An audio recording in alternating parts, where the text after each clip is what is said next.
মাটিৰ জবাবন্দী কপি আপুনি কিদৰে ডাউনলোড কৰিব? আপোনাৰ মাটিৰ জবাবন্দী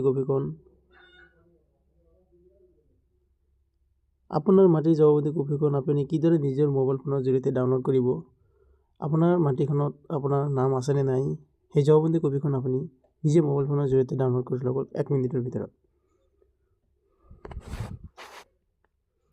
আপুনি আপোনাৰ মাটিখনৰ জবাবন্দী কপিখনত আপোনাৰ নাম আছে নে নাই বা কিদৰে আছে আৰু কিমান মাটি আপোনাৰ নামত ৰেজিষ্টাৰ হৈ আছে। প্ৰথমে আপুনি সেই জবাবন্দী কপিখন কিদৰে ডাউনলোড কৰি চেক কৰিব আপোনাৰ নামত।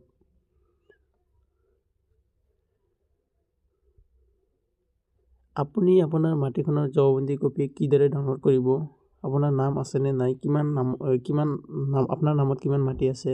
কমপ্লিট চাবৰ কাৰণে আপুনি এতিয়াই জবাবন্দী কপিখন 1 মিনিটত ডাউনলোড কৰি ল'ব পাৰিব। ইয়াৰ কাৰণে প্ৰথমে আপুনি নিজৰ মোবাইল ফোনৰ যিকোনো এটা ইণ্টাৰনেট ব্ৰাউজাৰ ওপেন কৰিব, নহ'লে এই ক্ৰোম ব্ৰাউজাৰ নহ'লে আপুনি গুগল যিকোনো ওপেন কৰি ল'ব। ওপেন কৰাৰ পিছত ইয়াতে চাৰ্চ কৰিব ৰেভিনিউ আছাম। জাষ্ট এইখিনি লিখি চাৰ্চ কৰিব। তাৰপিছত আপুনি এই ওপৰৰ লিংকটোত ক্লিক কৰি দিব। ইয়াতে ক্লিক কৰি দিব। ক্লিক কৰি দিয়াৰ পিছত অলপ সময় আপোনাৰ যদি নেটৰ প্ৰব্লেম হয়, ইয়াতে অলপ 2-1 ছেকেণ্ডমান অলপ লোডিং ল'ব পাৰে। আপুনি ইয়াতে ৱেইট কৰি দিব। ৱেইট কৰাৰ পিছত আপুনি এনেদৰে আপোনাৰ পেজখন খোল খাব।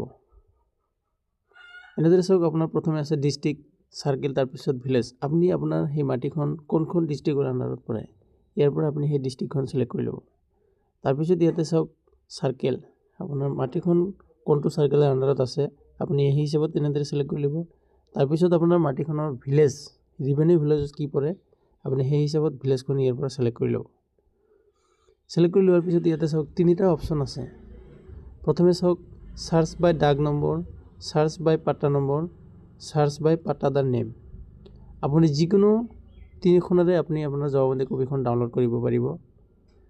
যদি আপুনি আপোনাৰ দাগ নম্বৰ, পাট্টা নম্বৰ নাজানে, আপুনি ইয়াতে নাম দি আপোনাৰ জবাবন্দী কপিখন ডাউনলোড কৰিব পাৰিব।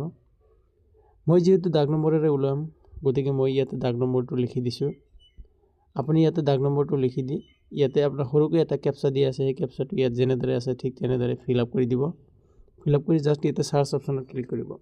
ক্লিক কৰাৰ পিছত আপুনি ইয়াতে চাব দাগ নম্বৰ 450, আপুনি ইয়াতে টিক মাৰ্ক দিব। টিক মাৰ্ক কৰি আপুনি ইয়াতে নীলা ৰঙত ইয়াতে চি জবাবন্দী কপিত ক্লিক কৰি দিব। ক্লিক কৰি দিয়াৰ পিছত তেনেদৰে আপোনাৰ মাটিৰ জবাবন্দী কপিখন ডাউনলোড হৈ গৈছে। আপুনি ইয়াৰ পৰা সবিশেষ ডিটেইলছবোৰ চাই ল'ব পাৰিব। আপোনাৰ নামত কিমান মাটি আছে, কিমান দাগ নম্বৰত আপোনাৰ ৰেজিষ্টাৰ হৈ আছে, চব কিছু ইয়াতে ডিটেইলছ